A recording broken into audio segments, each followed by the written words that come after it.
Hello, my soul family. How are you all? And I hope you are doing great, wonderful, amazing, safe wherever you are in the world.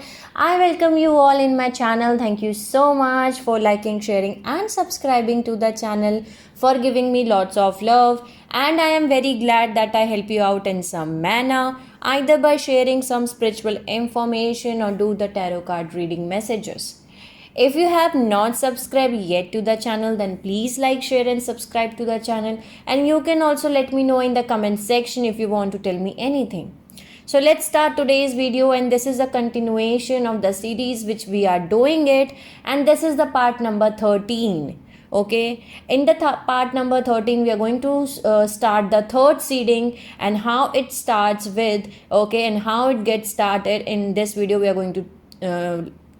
are going to discuss that. But if you have not watched from part number 1 to part number 12, just go and watch that parts first and watch this series in sequence, because it is connected with one another. So if you are not going to watch in sequence, you will not be able to understand that what I am talking about.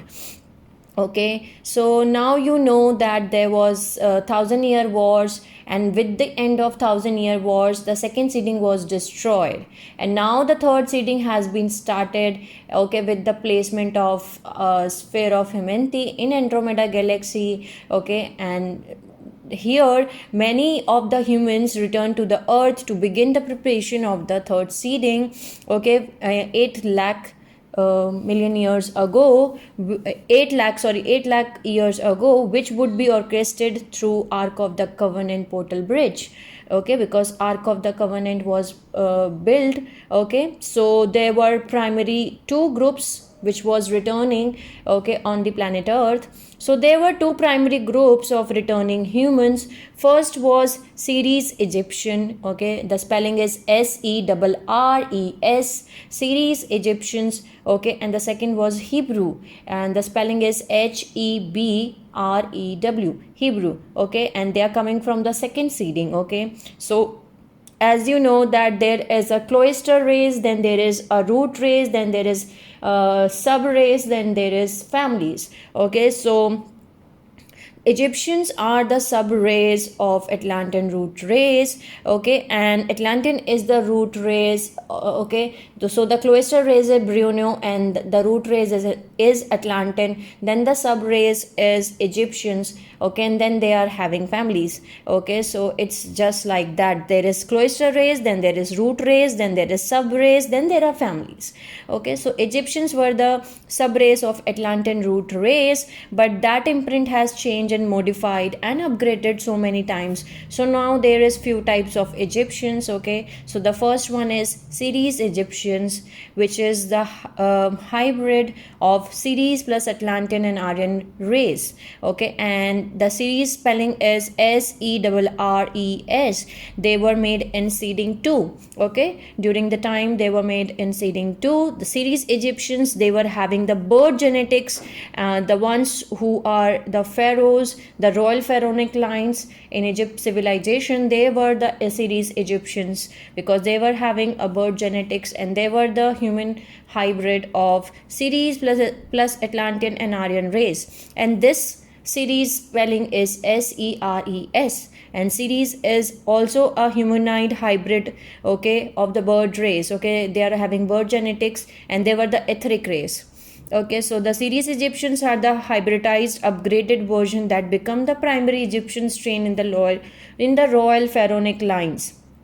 And they were hybridized with the hybrid bird race called the Sirius, which is the Seres, which was an etheric race highly evolved from density universe 3, which is dimension 7, 8 and 9. So it gave Egyptians a lot of extra DNA genetic coding to try to get rid of some of the negative Anunnaki's distortion that is happening in the gene. Okay, that is happening in the genetic codes. So as you all can understand that why the DNA genes are important, and that's what those dark races are into messing and distorting and mutating us in our DNA.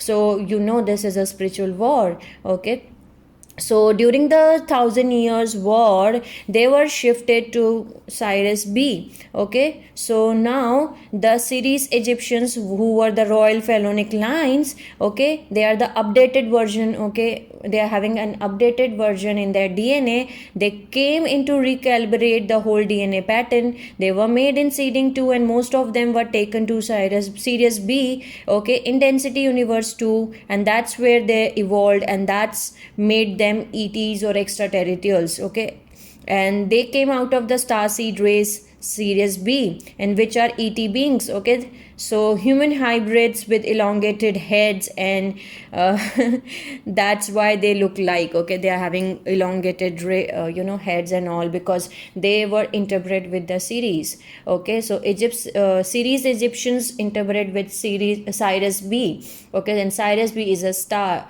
Okay, so star system or star planet. So that's why they also called as this. The starting of the third seeding was started with the races of Starseeds and the Cloister races. Okay, so ordinary Egyptians, they distorted the DNA coding. They had more and more negative Anunnaki coding infiltrations, whereas Sirius Egyptian Sirius B starseed race, so they went to the Sirius B, they evacuated to Sirius B, okay, planet, star system planet. Okay, and there they interbred, okay, with Sirius B, and here comes with Sirius Egyptian Sirius B starseed race.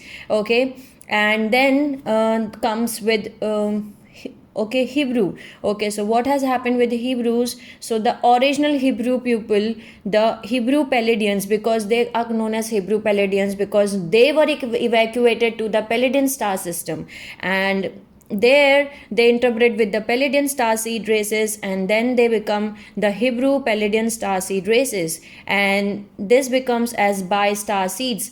Okay, that means they are having 2 starseeds in their genetics. Okay, so during the second seeding, they were taken off to the planet in the Pleiades, and they evolved there for a time until the third seeding. So now you know that Sirius Egyptian evolved in Sirius B, and Hebrews evolved in Pleiades. Okay, so they both come again in third seeding. So different star systems, different consciousness, different conditions, and different evolutions. So basically they both were the Bi-Starseeds. Okay, and they were taking 2 starseeds like Sirius and Pleiadian to make a hybrid starseed in one. So Hebrew and Sirius Egyptians. Okay, so they would have even and stronger genetic DNA coding. So they were taking them and making the races stronger, or you can call it as Bi-Starseeds, and Bi means 2. Okay, so 2 starseeds. So that's where they are coming here. Okay, and Hebrew Melchizedek, Pleiades, they were taken off to the planet. I told you that, to the Pleiadian star system during the second seeding during the 1,000 years war, and that's why they are having now the more advanced DNA. Okay, so the tri-star seeds is also a concept, and the tri-star seeds are commissioned by the Pleiadians of the Tara. These high level races are called the founder races, okay, of the higher dimensional races that are helping us, like the teachers, parents. They care, they love, as they are part of love and light. Okay, so the Pleiadians of Tara, the Elohim, and the Raw Confederacy orchestrated the third seeding, and upon returning to Earth, these Sirius Egyptian and Hebrews discovered that there is a small group of survivors remaining from the second seedings, which are Lemurians, okay, which are the descendants of the Lemurians from the second seedings, which is an earlier version of Lemurian. Okay, and their Ur-Antrian Cloister race. So the Sirius Egyptians, who had been exiled on Sirius B and in the Pleiadian star system also, actually thus now carried a stronger ET imprint within their genetic codes. So they took their DNA and they interbred with the Lemurians and their companions Ur-Antrian Cloister races. So now the Sirius Egyptian is also they are having advanced DNA because they have already interbred with Sirius B, okay, and now they are having the gene code of Sirius Egyptian, Sirius B, okay, and they're having the birth genetics, and when they come on the earth they interbred with the Lemurians, and which are the descendants of Lemurian, okay, plus the Ur-Antrian, which is the Cloister race of Lemurian, and here the Urtites, they form the new guardian race which called as Urtites. Okay, sorry, I pronounced it wrong. Okay, Urtites. Urtites is the host race for third seeding. So they start making these combinations and they formed a new guardian race called Urtites. So it was actually necessary to create the Urtites because they would need it to be the host race. Seeding needs a host race. Okay, so in every seeding we know there is a host race. So they needed one host race, and that was Urtites. Okay, so they were the host race of the third seeding, and as you know, we have discussed that the second seeding host race is the Dagos. Okay, Dagos, Dagos, and the first seeding host race is Urtians. Okay, so these are the host races, and now you know the first seeding host race is Urtians, the second seeding host race is Dagos, okay, and the third seeding host race is Urtites. Okay, so the third seeding the host race was Urtites, and Ur refers to light. It's an Anunnaki language where it all starts from. It's the first language, okay, as the Anunnaki are the first race that the primary races made, and which is the cat race, the blue cat race, and their language was the first language, and it came from there, the meaning, the light of the one. Okay, the Ur means the light of the one. So when you see Ur, like the priest of Ur or the Urtites, it is an affiliation of an ascended mastery level. So the third seeding came through Urtites, and the Urtites are basically Sirius Egyptian hybrid. Okay, so our third seeding finally began about 8 lakh years ago. So the Urtites become the host race for the other races now. So the Urtites lived primarily underground and within the inner earth civilization to get this other civilization going. So they were developed themselves there, serving as guardians of the Ark of the Covenant portal. Okay, so many of the sub-races and family emerged through the Urtite genetic strain, as each of the 5 Cloister races birthed their race lived through the Urtite host race, and they did not bring the root race yet. Okay, so as you can say that this was the time period of Starseed or the Cloister race period. Okay, and the large period of time that they developed, kind of like setting up the path for an environment and preparing for the root races, as the Starseeds and the Cloister races, they are more evolved literally in their DNA, as they are our teachers, host of us, helping us to get through the strand of DNA. Okay, so they were first putting through Urtites, who was the host race. So the Urtites, okay, so the Ur-Antrians, Broughi, the Hebrew, and the Melchizedek and the Unaseti are all Cloister races first, and they evolved for a while, and some of them intermixed with these Starseeds,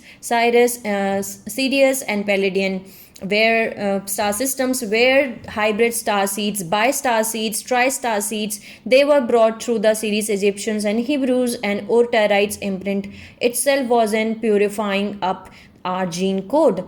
So when you purify the gene code or amp up the gene code, you accelerate the evolution. So now we got some great genetics. Okay, so that greater the genetics or greater the DNA, the higher level of consciousness more quickly. So they had to bring in higher level of consciousness more quickly, and that's why it was done. That's why, because they were trying to get this going fast, as it was already third seeding and the other two, first seeding and second seeding, was destroyed. So when are we going to get this done? And so this was the races who were doing to compensate for these attacks of Annunaki-Resistance. So they amped, okay, they increased, they purify, they strong their DNA, and this time they try to get us to the finish lines. Okay, so this is how they were making a better version, okay, a better DNA codes, the stronger DNA codes. Okay, okay, so now we know that why they interbred with the other star systems. And during the third seeding, in the beginning, there was a period where the Starseeds and the Cloister races, they started begin the third seeding with the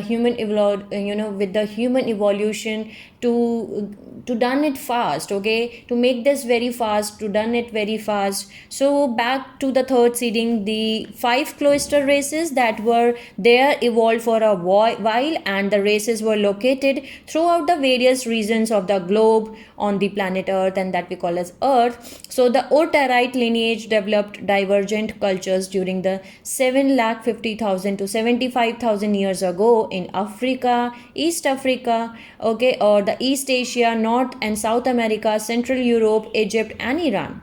So through development of these diversified cultures, the host race Urtites created a new cradle of civilization through which the root races and their companion Cloister races could be reseeded on Earth. So the third seeding of races 3, 4, and 5 begin again via the Ark of the Covenant, okay, under the direction and through the lineage of Urtites, who are the host race. Okay, so the third seeding of the Ur-Antrian Cloister race began birthing about 75,000 years ago, and their companion Lemurian root race began like 73,000 years ago, and they were seeded on the landmass that existed in the area now occupied by the parts of the Pacific Ocean, and also with the mountain and regions of the Andes Mountain. So the Bruno Cloister race of the fourth race in third seeding entered about 72,000 years ago in the lands that existed in the area now occupied by the parts of the Atlantean Ocean, and into the territories that become known as Egypt, followed by their companion root race Atlantean 70,000 years ago. Okay, so now the Cloister race is the Melchizedek, and they are more advanced than these other Cloister races, and sometimes even they act as host matrix race. Okay, and the host matrix serve as a surrogate race morphogenetic field for other races that have distorted DNA templates.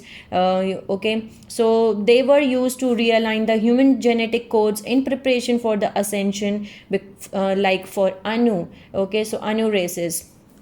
So Melchizedek Cloister races, they carry first to 4 DNA strands and the base code of 5 plus imprint for 7 to 12 strand of DNA. So they are free of the seal of Pelador and the seal of Amenti, and can thus undergo ascension, full transmutation of bodily form, in order to ascend if they are able to activate like everybody else. As you got to activate your DNA, well, they have to activate the base stones, okay, which is in particle universe Earth, at least within their 5th strand of DNA. So because of their advanced genetic DNA package, Melchizedek are able to ascend through the blue flame in the halls of Amenti and experience teleportation, and that's what the Stargate do. Stargate teleport you, okay. So they teleport you to somewhere else through the portals, okay, and into the Tara, which is another reality density universe too. So they come 35,000 years ago. So the 5th strand DNA Hebrew Starseed Cloister races,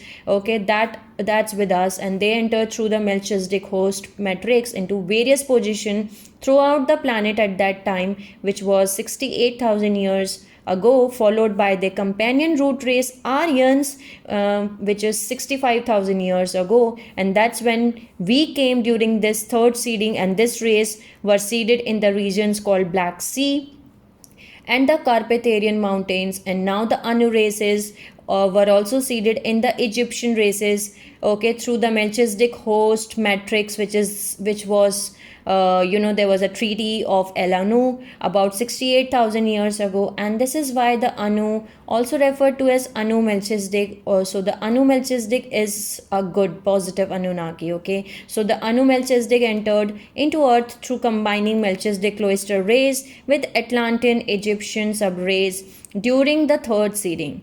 So these Annu-Melchizedek are Egyptians that prospered in Atlantis, and many migrating to various parts of globe and interbreeding with other races. So now let's talk about the Sirian Cantarians, okay, the Sirian blues of Cyrus B called Maharaji Maji King Grail lines, okay, which we already discussed in previous parts, that there was Syrian blues of Cyrus B, the Syrian Kantarian, which are called as Maharaji, okay. So they are the Maji King Grey lines, and that also become a primary motivating force within the Atlantean cultures, and the Pleiadian races of Density Universe 1 assisted in the development as they were helping out the Lemurian culture and the Ur-Antrian Cloister races. So now here there are Cyrus B Maharaji or Maji King Grey lines that are helping with Atlantean culture, and here we are having Pleiadian races which are helping with the Lemurian culture and Ur-Antrian Cloister races. So it was the development of Lemurian cultures and their Starseeds and the Cloister races. The cultures thrive under the influence of advanced stellar races. Okay, so also the members of Hebrew Starseeds, okay, the Cloister races, the hybrid Hebrew people migrated from other regions to both Atlantis and Lemurian, each bringing with them the teachings of Law of One. So as the civilization of Earth prospered, the Sirian Council allowed the Atlantean and Lemurian cultures to receive gifts, okay, which rapidly developed the technological aspects of society to heights far exceeding, okay, our earthly cultures also, okay. So the Sirian blues of Cyrus B brought large crystalline power generator, okay, Colossal to Earth as a gift to the Atlantean and Lemurian culture. So these Sirian blues from the Cyrus B, they brought large, okay, crystalline power generator Colossals to Earth as a gift, and they taught the Ur-Antarians, Lemurians and Annu-Melchizedeks to how to draw energy directly from the dimension 2 Earth's core and store this energy with the colossal size crystal generators. Okay, so it was actually like permissions were granted by the Elohims and the Raw Confederacy to allow power to be drawn from the blue flame of Amenti through the passageway of the Ark of the Covenant. So they are trying to get this advanced fifth dimensional energy. So the power of the blue flame allowed Atlantean civilization to access multi-dimensional frequency through which the Earth's gravitational pull could be neutralized. Okay, so objects could be manifested and demanifested, okay, teleported to the desired locations, and energetic bioenergetic healing, chakra healing. So it was normal, as it was become a way of life for everybody for living at that point of time. So the Atlantean and Lemurian cultures thrived, okay. So the Annu-Melchizedek and Hebrew people become the primary earth guardians of the Ark of the Covenant portal. And as you all know that the Ark of the Covenant is like a portal, doorway, bridge, which is the original portal passage, was located somewhere within the landmass of the Atlantean continent, and through this interstellar, okay, doorway or passageway, power was fed through the Earth's grid to the Lemurian continent and various other developing civilizations. So they were using some pretty high-tech power or energy power sources for their thriving stellar communities, okay. So now we can say that at that point of time, okay, what was happening was our civilization flourished following the Law of One, and Atlantean Egyptian cultures prospered, and Egypt became a center hub for Annu-Melchizedek, Hebrew and Sirius Egyptian guardians of the Ark of the Covenant. Okay, because Ark of the Covenant is a portal connected to the sphere of Amenti and Earth's dimension 2 planetary core, which we have already discussed in the previous parts.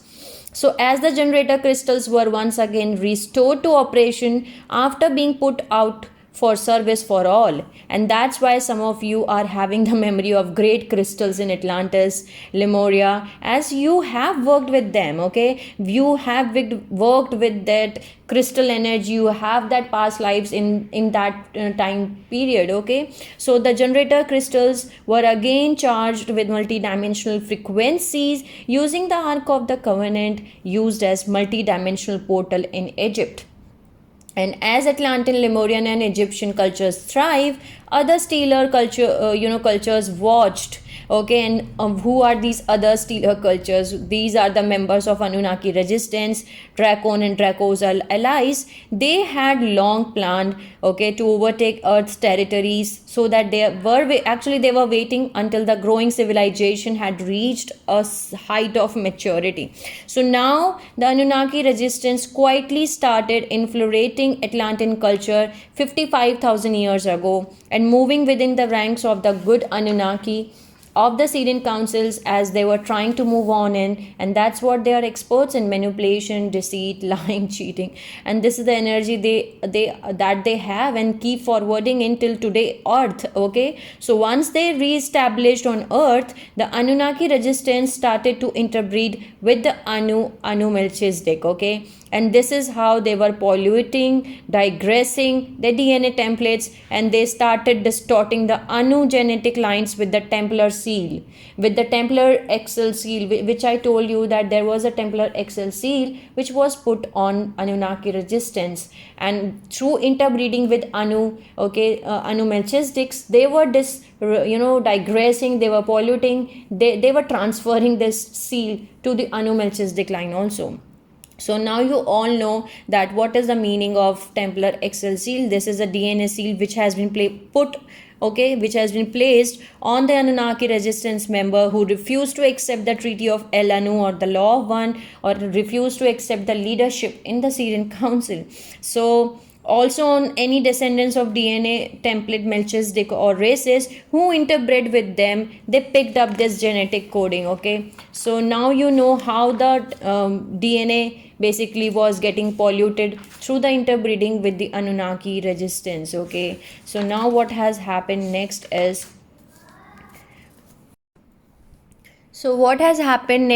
that